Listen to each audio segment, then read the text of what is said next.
Welcome to the Managing Violence podcast, where we talk all things self-defense, violence prevention, and aggression management. My name is Joe Saunders. I'm your host. Let's go. Hello, everybody. Welcome to another episode of the Managing Violence podcast. Joe Saunders here, and I am very excited for this episode. Today, I am very pleased to upload my interview with a true legend of martial arts. He's someone that I have followed very closely for, nearly 2 decades. It's Crafty Dog Mark Denny. So if you haven't heard of Crafty Dog Mark Denny, Crafty Dog was one of the founders of Dog Brothers Martial Arts, one of the founding Dog Brothers and one of the leaders in that style of training. If you don't know what Dog Brothers is, if you've never seen it, quickly jump on YouTube and have a look. It is full contact stick fighting. Well, full contact fighting primarily with sticks and weapons, with minimal protective equipment. They're the first ones to do stick fighting with just fencing helmets and gloves to protect the head and the hands, but they really got stuck into it, man, and it was extreme for the time frame that it got started, late 80s, early 90s. It was tremendous stuff, and they were the first ones I saw that was fighting full contact with sticks, with improvised weapons, with ground fighting, with grappling, with punching, with kicking. It's just tremendous, really, really fantastic stuff, and tremendous creativity came out of those gatherings as well, with people using, like I remember seeing one duel of someone using a lawn chair as a weapon, and the rules were basically you can fight with whatever you want, provided someone's willing to fight you with it, and there's some tremendous creativity that came out of those gatherings and those fights.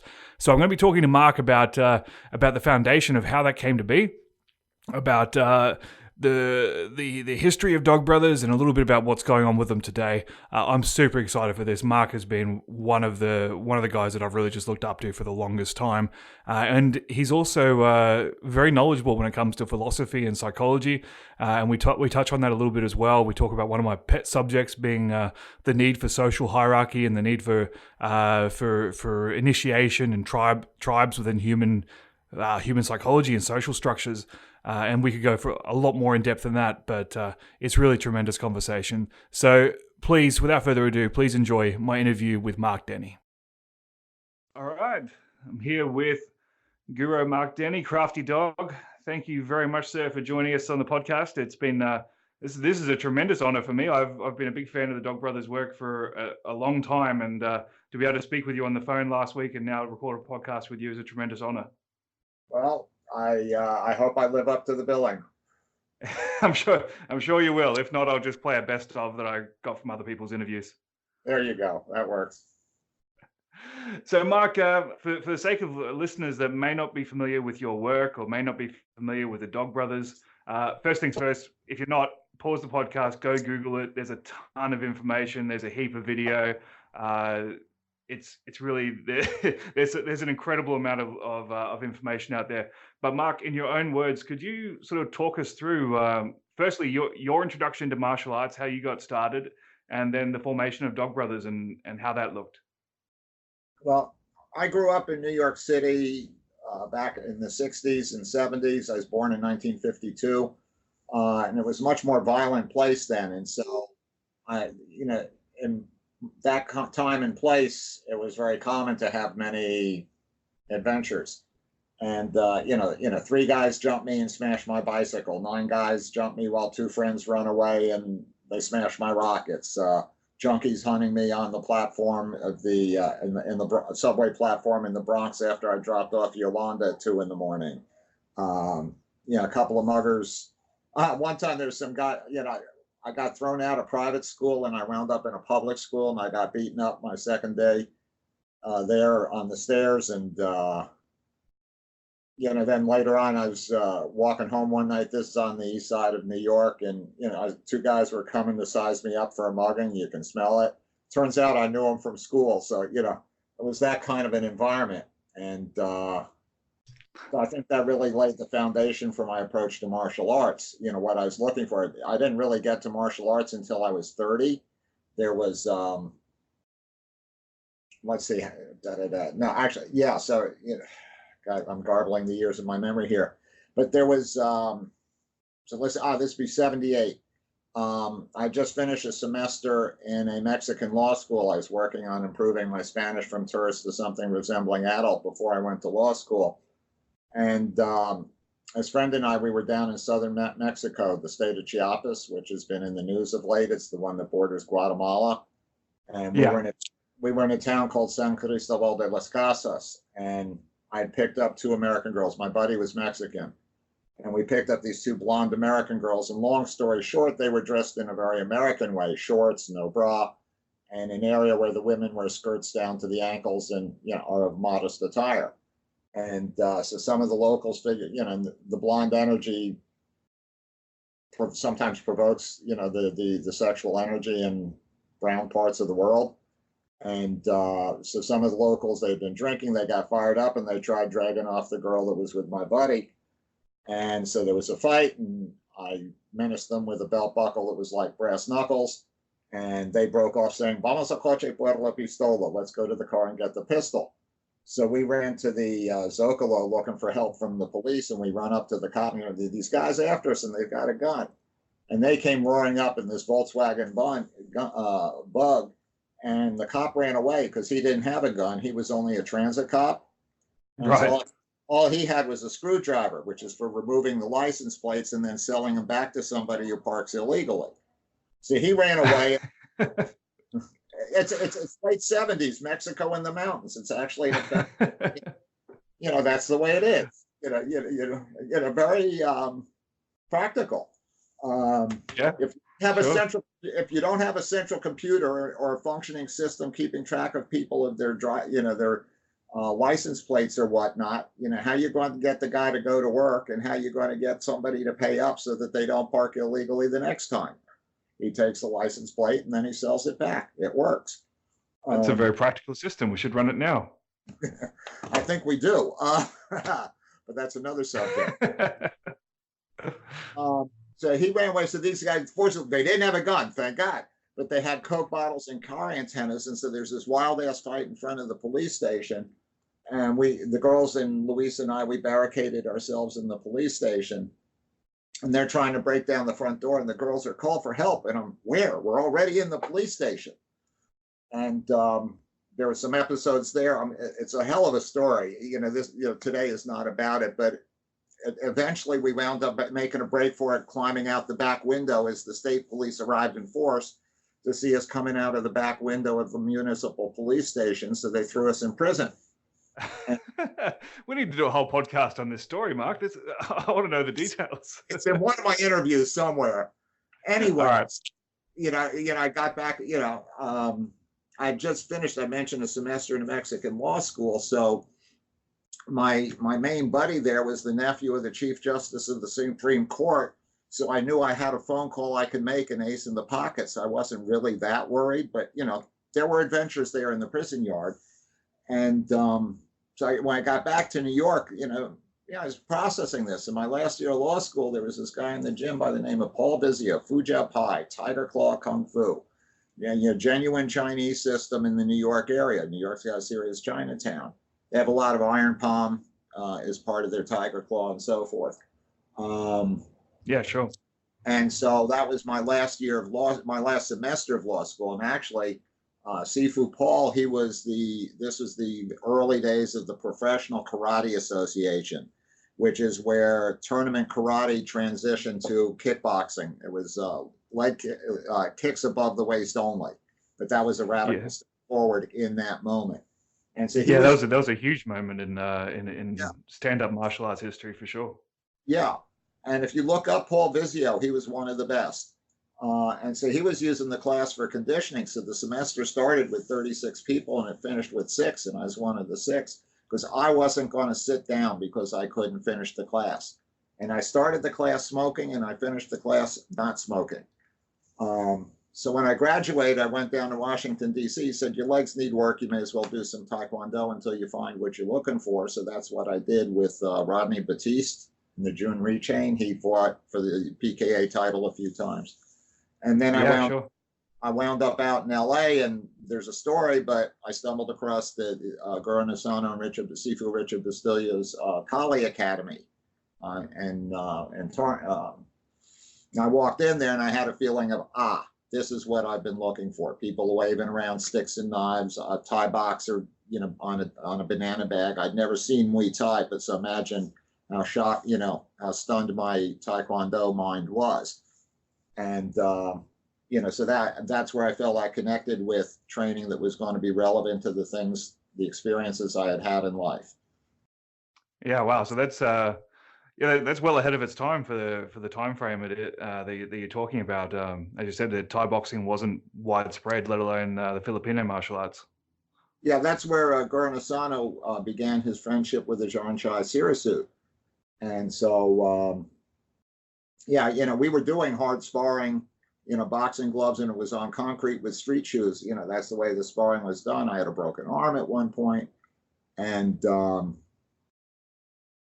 with kickboxing, I was already well into my 30s at this point. So starting kickboxing in your 30s didn't seem to make much sense, but I, wanted it to be real. And so at the time I was training on the side with a fellow by the name of Paul Vunak, who I'd met there at the Collier's Academy. And he's very big on trapping, and that stick fighting developed your trapping. And so, right. I actually didn't realize that you had a connection with Paul Vunak as well. That's two legends of the game together, or three with if you count Guro Nasanto. Well, with Paul, I was very much the student. I was very much at the beginning of the path. We were close friends for a time and business partners. If you look at the business records of Progressive Fighting Systems, you'll see that. But he and I parted ways. But somewhere around, I was always looking for, like, how do I make sure that my skills are real? And so one day, two of the guys came into class, Chris Marcus and Bill Gay, and they all covered with big bruises. I said, what happened? He said, we've been stick fighting. I said, for real? Because I'd heard about the death matches in the Philippines and they weren't dead. And so they told me about this guy that they sparring in the park with. I said, well, let me go next time. And yes, I went along, and that's how I met Eric Knaus, who was he was the fighting force around whom our group began. I was kind of the visionary, the guiding force. I like to think I was an important fighter as well, but Eric was our best. And, that's where we began. And Eric was a student of Grand Tuan, then just Tuhan Leo Gahe, and Tuan Gahe and Guro Nasano were good friends, so he knew Guro Nasano, and I was able to bring him with me up to the senior class at the Inasano Academy, as we're going to about 86 here. And so Eric was able to just jump in the senior class, and we were allowed to use the Inasano Academy after classes were done for the night. And, that's where the sparring got harder and harder, and we transitioned from hard headgear to the fencing masks. And in those days, the fencing masks are what we like to call pre-Ralph Nader. They were very thin, very flimsy. And most of the it started with Mark Sandin just sort of charging in like a football player, with the hard mask. And we said, you're getting hit in the head. I saw these fencing masks up on the shelf. I said, here, put this on. And, people started respecting the shots. And so just for context, for people that may not be familiar, that traditionally, at the time anyway, stick fighting was done predominantly with big padded suits and padded gloves and padded, very, very hard headgear helmets. So the Pillsbury scoring was pretty much an honor system, yeah? Pillsbury Doughboy are just like, well, I hit you 120 times and you only hit me 110. I win. It was ridiculous. And here's the Filipino arts with this great fighting history, and we're like, how does what we're learning? What happens? What is the truth here? And so we're exploring that pretty hard. So as Vunak's business partner, I've been along at his elbow on the project for Panther Productions, the JKD series, which put him on the map in the mid-'80s, say 84 to 86. And so I was able to go back to Panther Productions and say, I got this guy, Eric, and, we made you a lot of money on the last series, going to make you some more money here. And he goes, stick fighting for real? So, put it together. I was able to get some, negotiate some things that I had a right to, so that I was in control of the project. So what we did was, unlike the usual Panther project, I did that, I think that came out in 93. And, that was then our next stage. And so we just kind of grew. And the UFC, back when it was in the tournament phase, 8 men enter, 1 man leaves, they were looking for a special event to go between the semifinals and the finals so the finalists could rest up. And so they asked around, they heard about us, and they approached us about being a special event, either amongst ourselves or against somebody else, as a special event. So this is the early days, the World Wild and Crazy days of the UFC. This is like 93, 94, yeah? Yeah, exactly. So this is when the rules were Vale Tudo and not MMA. There's headbutts, groin punches, stomping a guy on the ground. It was much. Yeah, no one was trying to pretend it was a sport at the time. Exactly. And, they kept saying, well, the promoter, Art Davey, he came over to my house. I showed him the footage. He says, oh, I see. And so we were in contact on the phone. He said, each time he says, we're going to do it. And then it's like, we're having all these legal troubles. Senator John McCain is calling us human cockfighting and illegal issues. And we put you guys in there, and that's just going to trip people over the top. And, we're going to lose the whole thing that we're trying to get started here. And so that went on for a few events. And so then when they sold out to, I forget whoever it was that was next, and it became just simply, the tournament aspect to it ended, that's when Art wrote me the letter that's on our website saying the Dog Brothers are just too extreme for the UFC. We have great respect for what you do. Yeah, that's a nice little advertising piece. That is, the Dog Brothers are too extreme for the UFC, especially given the time frame when the UFC was already considered to be very extreme. I was razzing Art Davey about the judges they were coming up with, and he says, "Hell, you'd be a better judge. You do this and with sticks." And I said, "Well, make me a judge." He said, "Shazam, you're a judge. If you go back and look, I'm a judge at UFC 10." Yeah, I remember seeing that before. They had an interesting collection of judges back then. They had some boxing judges, some wrestling judges. I think Dave Meltzer was in there as well. The karate judge. Collection of people. Yeah. Yeah, they couldn't really figure out, who to call. And yeah, so, they've got a professional wrestling journalist as a judge for a mixed martial arts competition. I mean, it just kind of random. But anyway, the story of the early days of MMA is a different topic. But so anyway, I hope I haven't gone too far off trail here for what you want to accomplish. Right.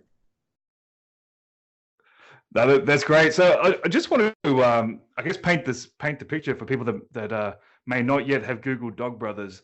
So your gatherings, for lack of a, were they always gatherings, or did you do the sparring in regular training as well? It was the video series that released in '93 we began shooting in '88 with 3 days of fighting, which in the lore of the Dog Brothers tribe are the Rumble at Ramblas.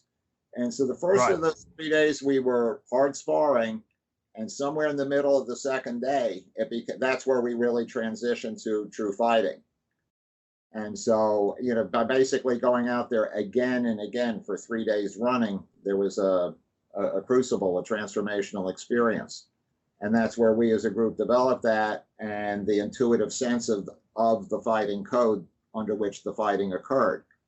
Because our fighting code's a little bit different. Yeah.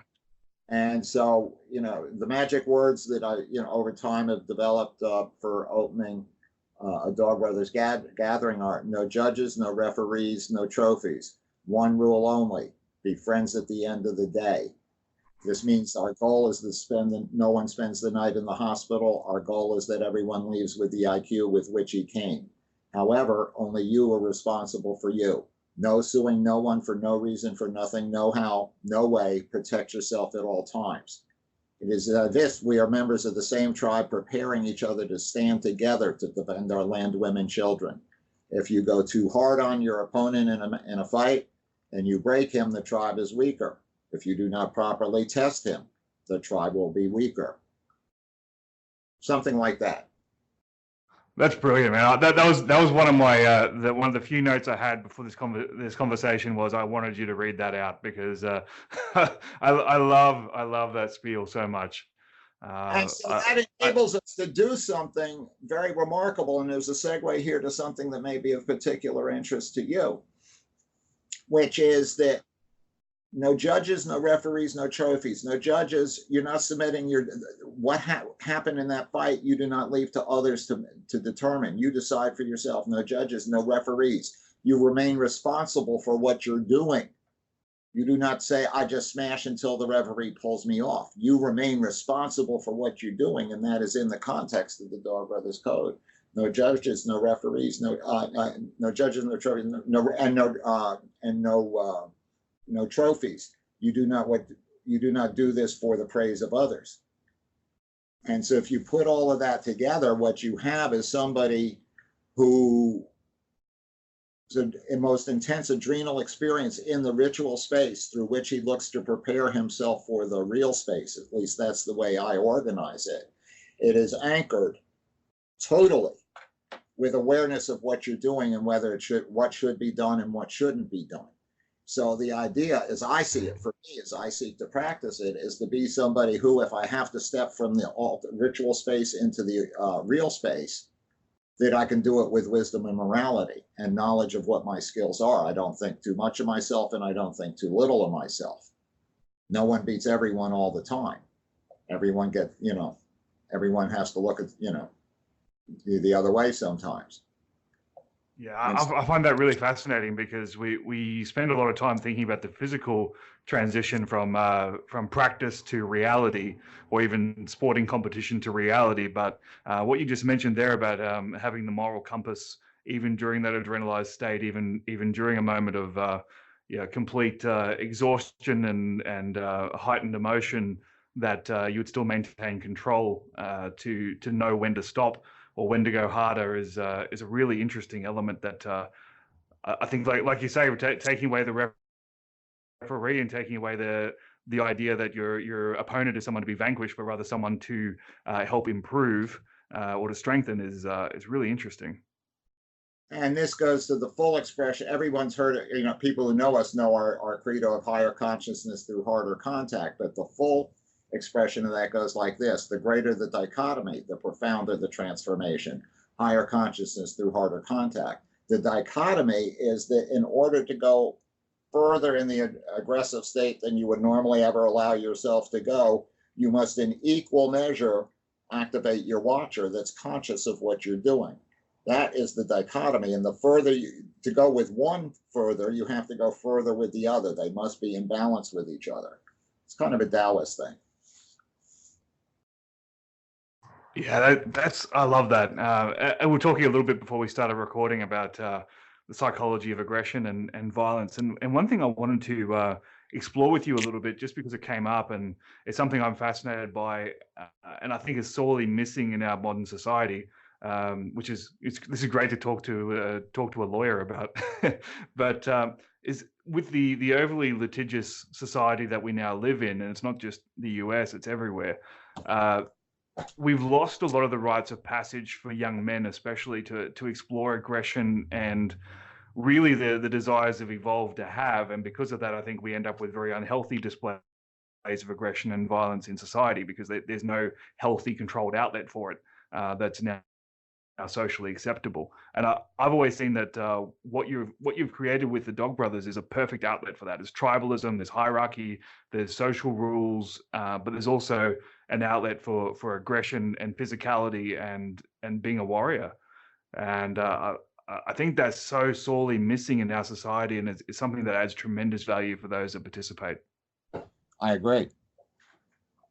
Was that by design, or is that something that just sort of came about organically? Yes. I'm trying to do a Confucius Jedi thing on you there. Yeah, I read in different areas a lot sometimes. And so there's there's some Jungian stuff in there. There's some Don Juan stuff in there, Castaneda's Juan Matus. There's some other things in there. And then there's, how could I forget? Then there's Konrad Lorenz, who is an Austrian scientist who won the Nobel Prize for his work in ethnology, which is the study of nature of animals and the application of the lessons to man.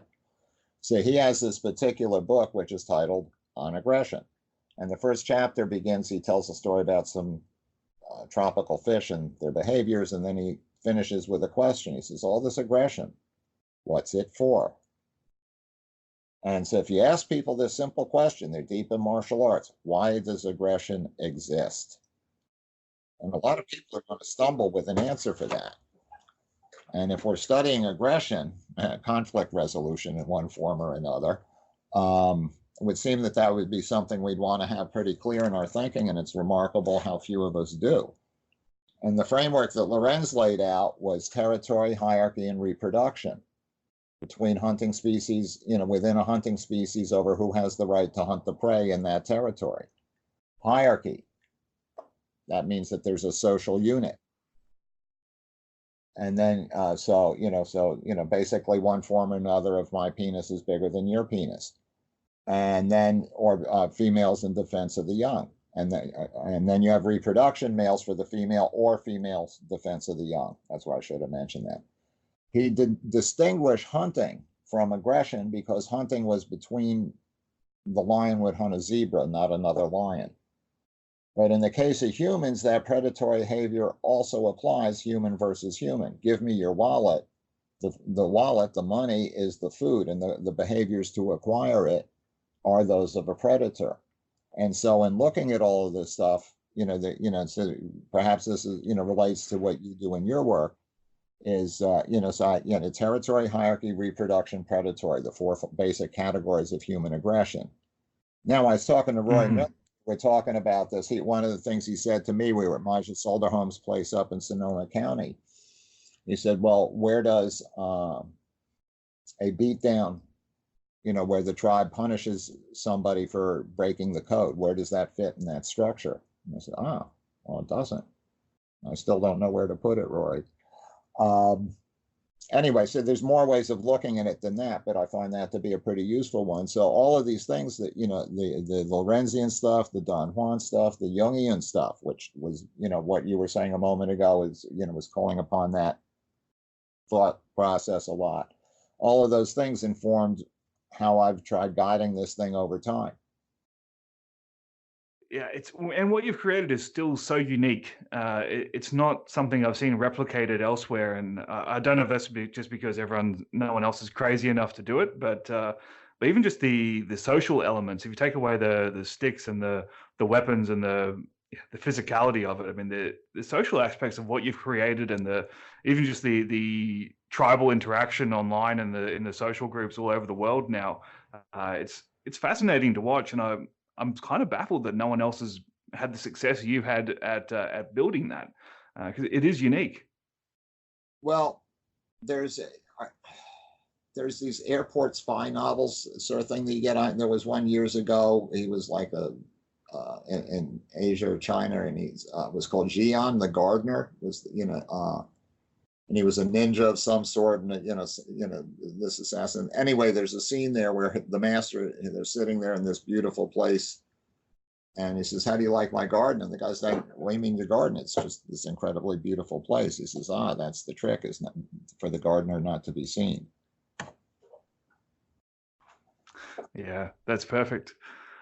Talk me through the one element that I find interesting with Dog Brothers is the assigning of titles and dog names. Can you talk through how that came about and the rationale behind that? Well, it started in a very simple, practical way. Of the original dozen of us, 3 of us had the name Mark. And so someone would call out Mark, and, the 3 of us would turn and answer. And it was, so there was sort of intuitive, just a natural propensity to find nicknames. And I was the one who had scouted the field that we shot the 3 consecutive days of fighting at, the Rumble at Ramblas. And I knew that it was slippery in the morning because of the sprinklers, so I got myself these soccer sneakers with rubber cleats. And so someone realized that I had done that. And said, "Oh, you crafty dog." And that night, Eric and I had a thing about reading Conan the Barbarian comic books, like on days that it would rain. So instead of spar, we would sit and read my Conan collection. And I happened to have some with me. And so there, in the one I happen to read, there's this thing where Conan's calling his men to battle to defend the gate. And he's saying, "Come on, ye dog brothers." And there are a couple of other times I'd seen him use that phrase. Dog brothers, oh, they called me Crafty Dog today. And dog brothers, we can be the Dog Brothers. And that's how the name arose. Obviously, Eric, as our best fighter, had to be top dog. And, and Mark Sandin was our youngest. So, he was only 18. So he was puppy dog. And Philip was from Canada. So he was sled dog. And Arlen was a, down to earth, grounded kind of a guy. So he was salty dog. And that's how it began.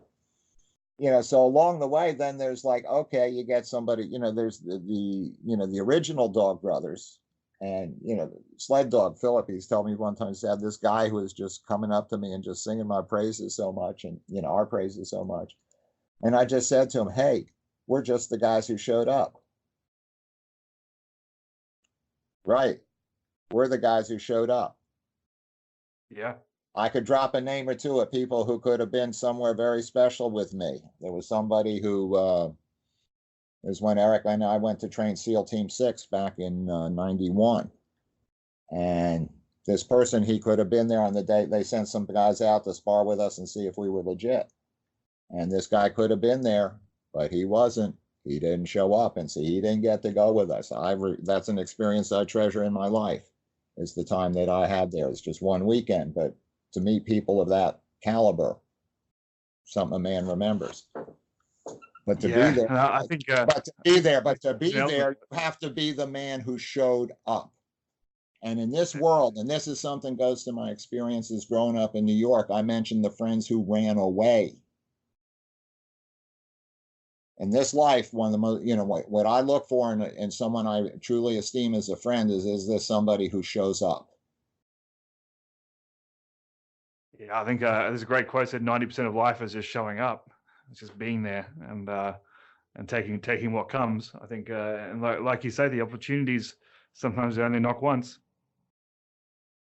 Yes. So look, just coming back to the social structure, and when you started to expand this, I mean, so it started off in California. How did the expansion take place across the US and then globally? Well, the videos we did for Panther were really instrumental there. I was laid up for a year because my left knee had been snapped in a jiu-jitsu training accident. And so even it was with analog equipment, which is say pre-digital. And I edited the footage that we had shot, intersplicing Eric's instruction. Eric and I'd worked with Eric for about a year before he went in front of the camera, because he wasn't a professional instructor. We went in the studio one time, it was a disaster. So we spent a year just prepping him to be in front of the camera.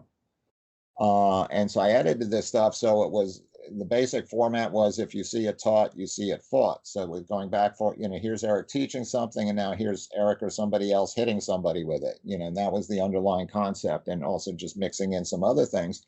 And because of the role of, the code, the incipient nature, which was, coming to be here, where there were a bunch of interviews. And so people got a sense of who would do this, why would they do it? And so that became, like messages in bottles going out there. And so instead of just the usual 5 or 6 suspects at sparring day, so gosh, we had 12 guys today, and man, it's getting big, 15 guys, 18 guys, just over time.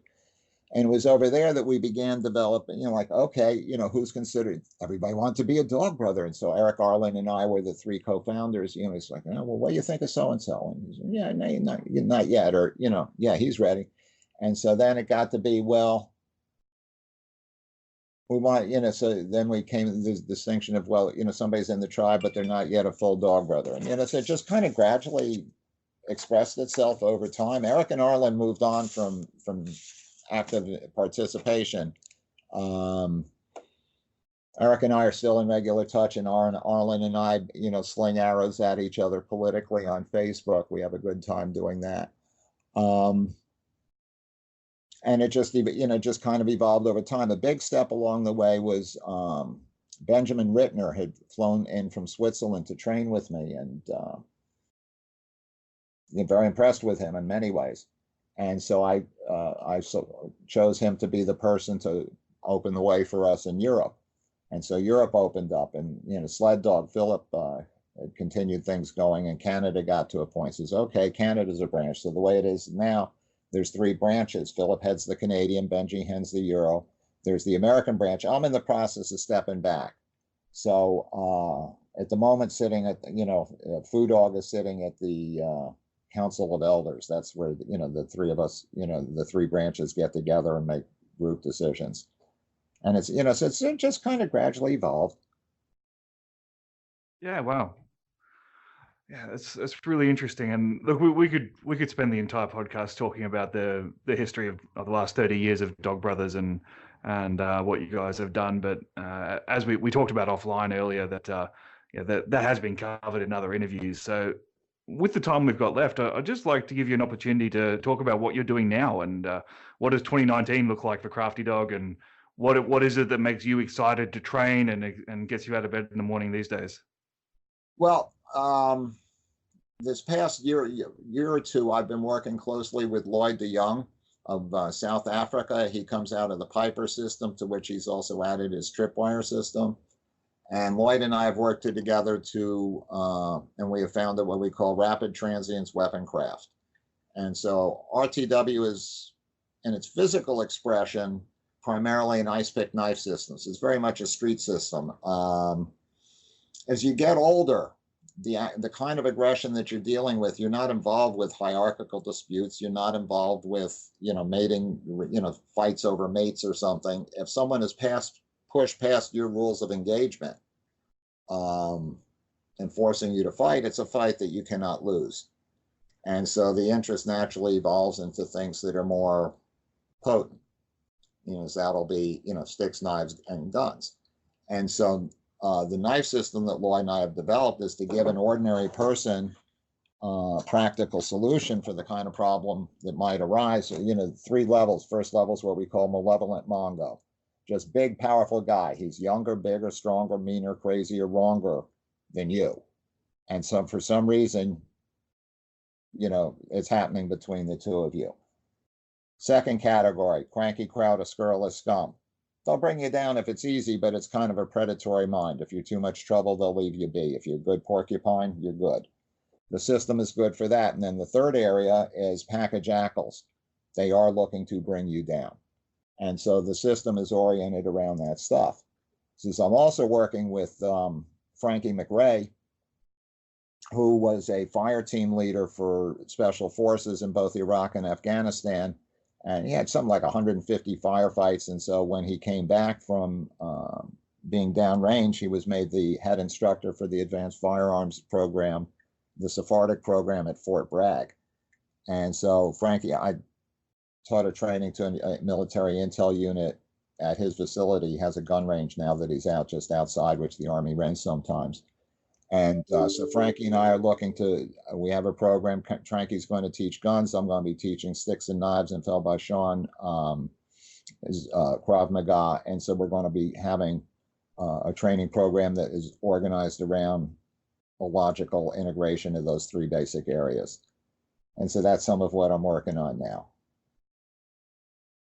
Yeah, that's really interesting stuff. And I like what you said there about as you go through different stages in life, the types of conflict you deal with are different. And that's always been one of my contentions, is that when you do like a public seminar style of teaching, the material can never be perfect for everybody in the room, because someone who is a 21-year-old male is going to have significantly different risks than a 50-year-old female, or a 60-year-old accountant. The type of conflict and the consequences of that conflict and the motivations of the person who's going to, if you're going to pick a fight with a 50-year-old woman, then that says something about you in your own right.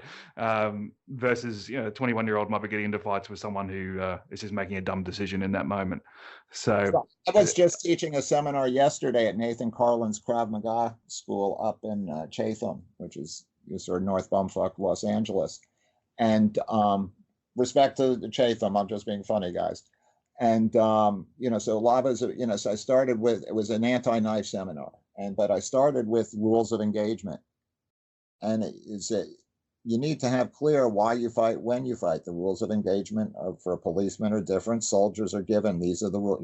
If this happens, you can shoot them. If it doesn't happen, you can't shoot them. There's rules of engagement. What are you to do? And the decisions we make as we walk through this world, we want to have, the better we can think it out, the more we're only going to be in problems that can't be avoided. And so, good manners, good policy. You never know who you're messing with. What you think of me is none of my business. If someone's insult gives you the feeling that you have to fight, you've surrendered a very important control over you to them. We are wired to respond to disrespect because we are a tribal animal, and hierarchy within that tribe, within that hierarchy, matters for various reasons. But if you're just dealing with some anonymous interaction, why would you give that person that power? Avoid the 3 S's: stupid people in stupid places doing stupid things. Self-explanatory. Are you willing to sign over your life savings, your home, to your lawyer and go to jail over this? Yeah, the rules of engagement piece is fascinating. If someone is pushed past all those rules of mine, it's a fight I will not lose. Yeah, well, it clarifies things, doesn't it? I mean, you've already eliminated the possibilities that this is a fight that doesn't need to happen. You don't get half-ass started because you think, well, I could kick this guy's ass, and so you get half-ass started, and then suddenly it becomes something other than you predicted it would be, and then do I escalate to cover up the fact that I shouldn't have shot off my mouth, or do I back off? You don't want to ever put yourself in that kind of a situation. Yeah, absolutely, and I think that's critical. I'm just going through teaching this to my kids at the moment. I've got 4 little ones, and my 2 oldest have started training, and their school is teaching them that because the school knows that they're training, that they're not allowed to ever use their martial arts at school, which is fair enough. But it confuses them because they thought, well, if someone's picking on me or someone's hurting me, then I'm not allowed to use it because my teacher said so. So I'm trying to deprogram that with the rules of engagement of when it's okay for them to defend themselves. And there's different ways of explaining that to a 7-year-old versus an adult, but exactly, it's still critical. Yes. Now, excuse me, may I circle back to something I forgot to include in my answer to a previous question? Of course. I just realized here, and my wife sometimes says to me, I thought you Jews were good at money. But I forgot to mention, in terms of what I'm doing, what keeps me excited is I have my backyard students, and people fly in, or they drive in to train with me. Someone might come, for a couple of days. They might come for 5 days. I had a guy from Brazil come up for a month, and so that the relationship and that kind of a backyard context is very enjoyable. And the other thing that I'm doing is I have the Dog Brother Martial Art Association, $300 a year or $30 a month. And the sales pitch is real simple. Give us 2 months, we'll have you hooked. There's over 1,800 vid lessons. I'm there on the association. There's all kinds of interesting things there in the association. And given what I do, I'm not really going to have a neighborhood school. Not going to be enough people in one neighborhood to support what it is that I do. This allows the community of folks who connect with this to connect through the modern options, created by okay, here's this online association. We can have real, we know who each other are. We have, real relationship, but it's just communicated in this dimension. And so that's also something, that I'm involved with every day. So anyway, says, thank you for letting me circle back. Now, circling back to, what criteria do you teach, different people, for interaction? You were talking about your teach your 7-year-old son. Yeah, my daughters. I've got 4 daughters, so I've taken the burden of training them very seriously because I don't have the resources to protect all of them at the same time. So, I've told my wife by the time they're teenagers, I want to be more concerned about the welfare of the boys in the neighborhood than my daughters.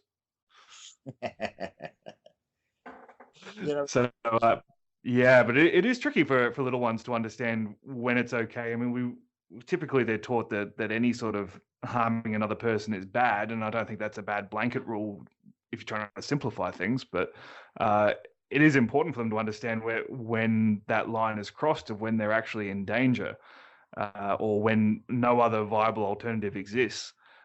It's tricky. I mean, look, I've had this conversation. I've spent years teaching security and corrections and law enforcement, where use of force continuums and hierarchies and policies and procedures are part of general understanding, but and even with general citizens, talking about the law and the legislation of whatever state we're in, and what they're allowed to do and what they're not allowed to do. Especially here in Australia, the laws are pretty tight. But trying to explain that to a child has been a new challenge for me. Well, here, let me offer some from my experience, if I may, with my son. He was very, Yep. I'm trying to remember, like, let's say 5 years old or something, and very infatuated with Spider-Man. And as was his father in a previous era, I had all the comic books and, so forth. I said, Spider-Man a good man? I said, yeah. Why do you ask? He says, well, he's always in trouble with the police. And so we had conversation about what Spider-Man was doing about saving people and protecting people, and, how that sometimes the police didn't, were sideways to what he was doing and so forth. And so that went on. And then later on along came the Hulk as the next, fad. And he says, oh, the Hulk. And is the Hulk a good man? I said, well, yeah, he's a good man, but he's kind of stupid.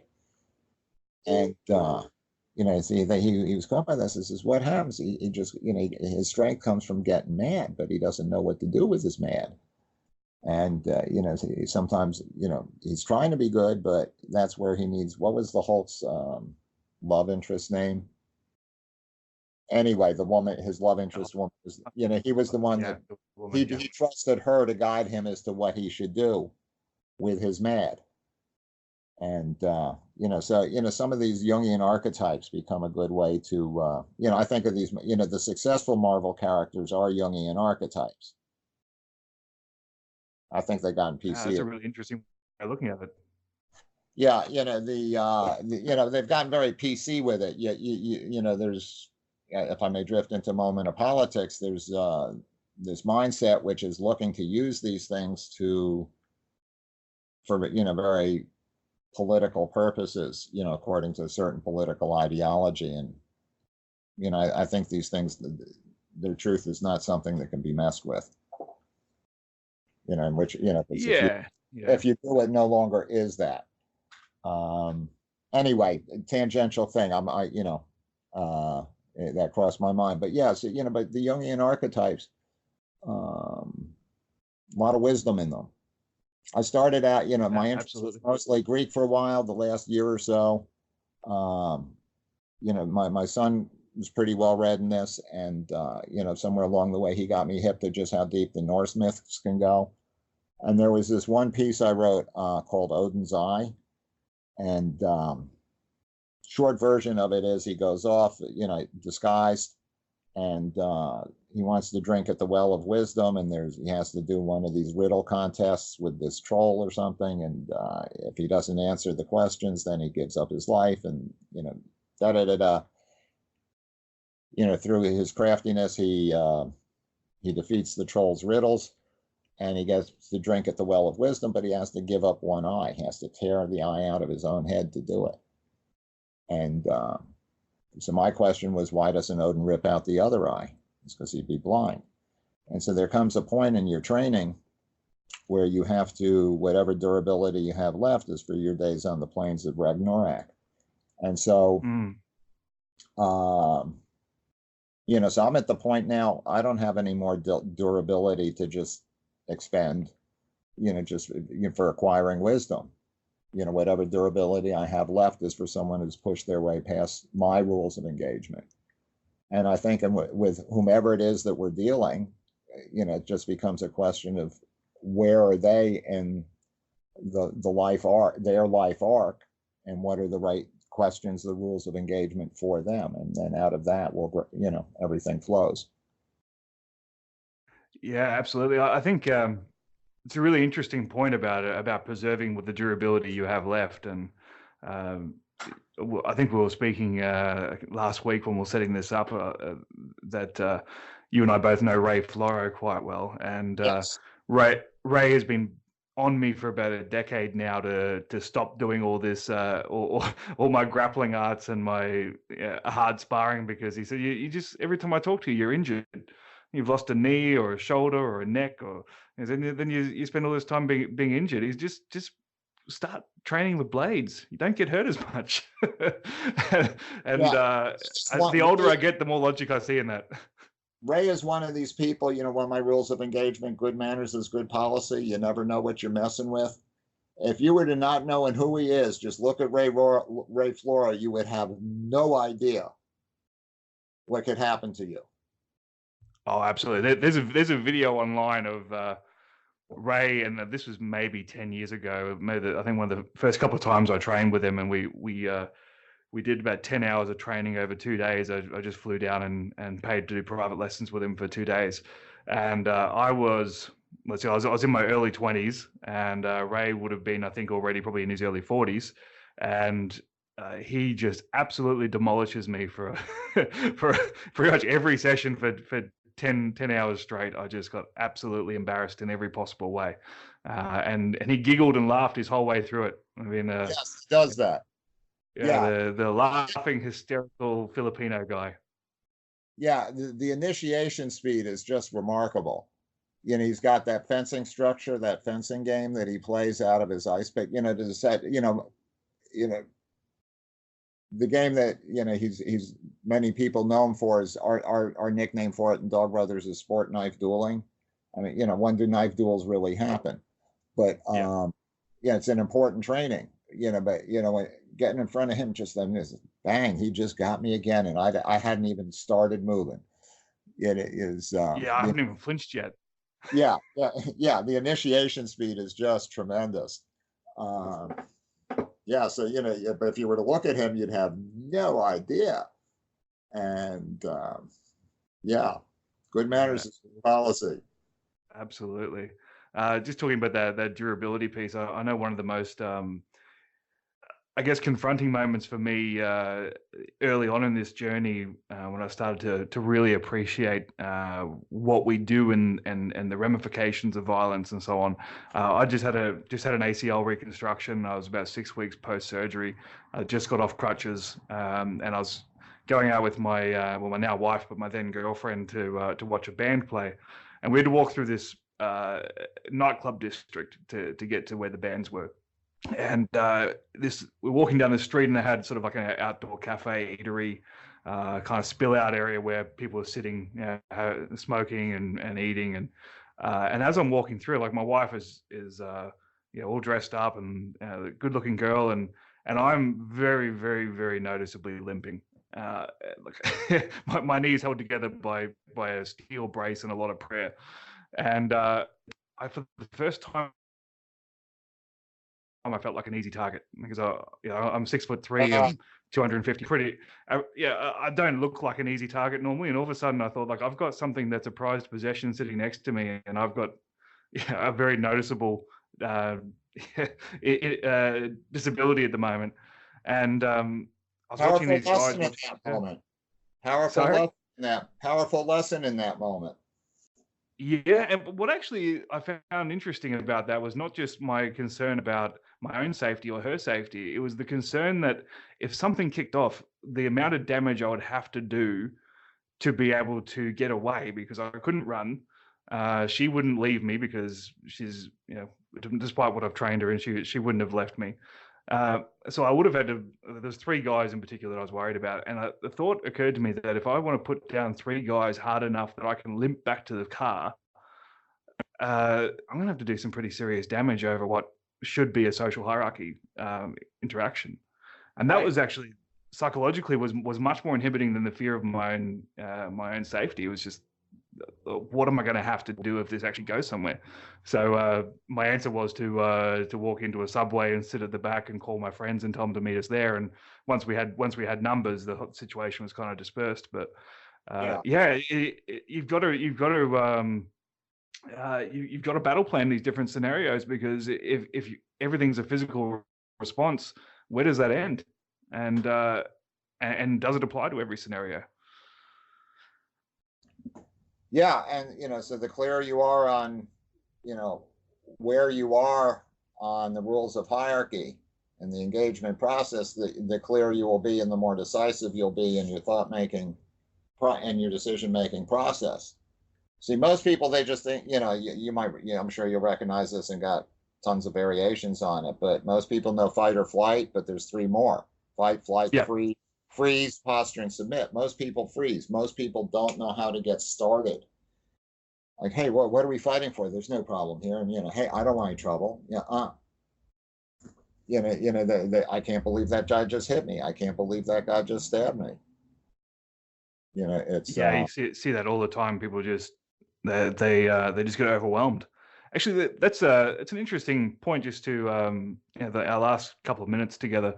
Do you have any advice for people that are maybe looking to overcome that freeze response? I mean, I imagine that when people show up and they do full contact stick sparring for the first time, and there's now pain and there's consequence and there's the zing of the stick going past their ears, that the freeze is a common issue. So do you have any advice on how to get past that? Well, there's like two parts of that. One is the dog brother experience gives you familiarity with operating in the adrenal state, and so it's like, Yeah. It's like, okay, we're on. Brain off, we're on. And but oh God, what was the other half of it? I've been jumping around a lot today, I know. Gang, sorry. The rules of engagement thing. It's like, if you are clear as to what you're, fighting for, it's like, okay, this crosses the line, time to go. Just getting, but, and there's the physical things you can do, which I have what I call the mobile fence, where you get, you're moving, you're establishing, you're getting yourself going. I have a sense of I'm missing your question. Refresh me. Just about breaking the freeze. If someone finds themselves frozen in a conflict and they're not sure how to initiate, how they can go about breaking that freeze. Just be familiar with adrenaline, but then there's, there's something I use in my teaching is what I call the South Narc 4, which comes from Craig Douglas, who's somebody you definitely would want to talk to. Yeah, absolutely. Big fan of his work. He has what he calls the 4 Qs of criminal assault. Grooming gestures, eye shifts, hands disappearing, and weight shift. And so, like I said here, here's the South Narc 4. If you see any of these, this person's building themselves up. The attack has already begun, and you need to do something. So there's ways, structures are, it's like, okay, take this and move off in this way. Prepare your witnesses with this, and so forth. But there's getting people started is very important. That's for most people where they get in trouble. It's not so whether they punch this way or that way. It's that they just mentally can't have a hard time getting started because they aren't willing. That's why I think they don't have the framework to say, he's doing grooming gestures and his hand disappeared. I better fucking move now. I have this worked out. That's part of my rules of engagement. Just take a step over this way and, establish my fence. Yeah, and I think for me, one of the pieces that I teach, which ties in nicely, is the best way to not freeze is to be the one that initiates. If you wait to be hit, or you wait till it's too late to initiate any deliberate action of your own, then the freeze is going to be a lot harder to break. Whereas if you see something, recognize that's a go signal, and then you initiate early, then you're in control and you're less likely to panic. Yeah, and so this gets to the OODA loop of John Boyd. You familiar with his work? Yes. Yep.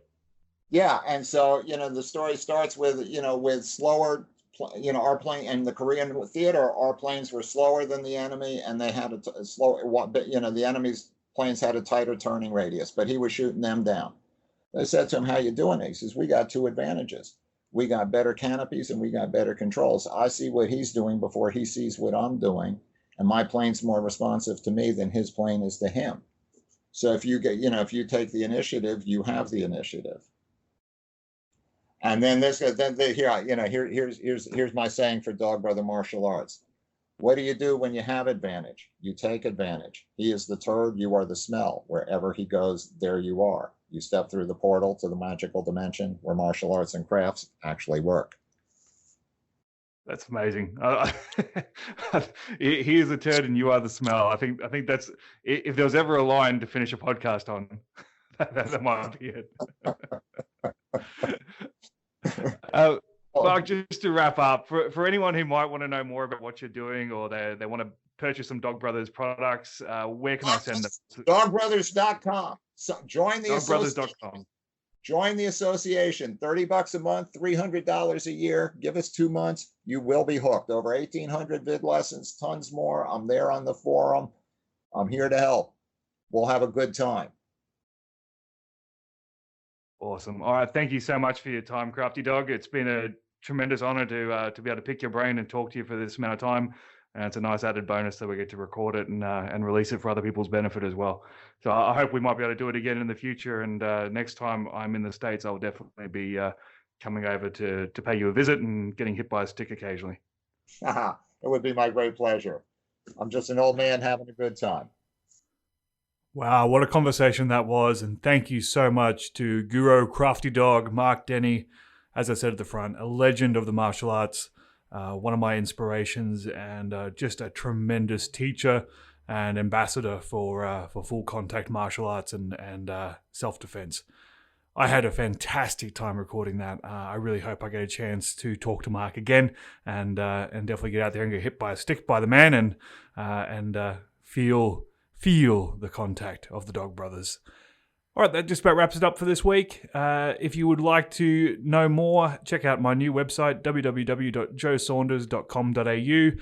And as I mentioned last week as well, please jump on our Facebook page, which is just facebook.com/managingviolence. That's where I post all the updates about upcoming guests, any news and information that might be coming out. I know we've got more listeners than we have likers, so please jump on, like that page, and support the podcast however you can. So thanks for listening, and whatever you're doing this week, be safe, have fun. I'll talk to you next time.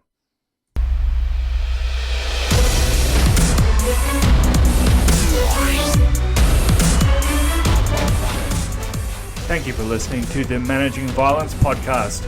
For more information, to view previous episodes, or to read blogs, articles, and so much more, please check out my website at www.joesaunders.com.au. It's www.joesaunders.com.au. Thank you. Talk to you next time.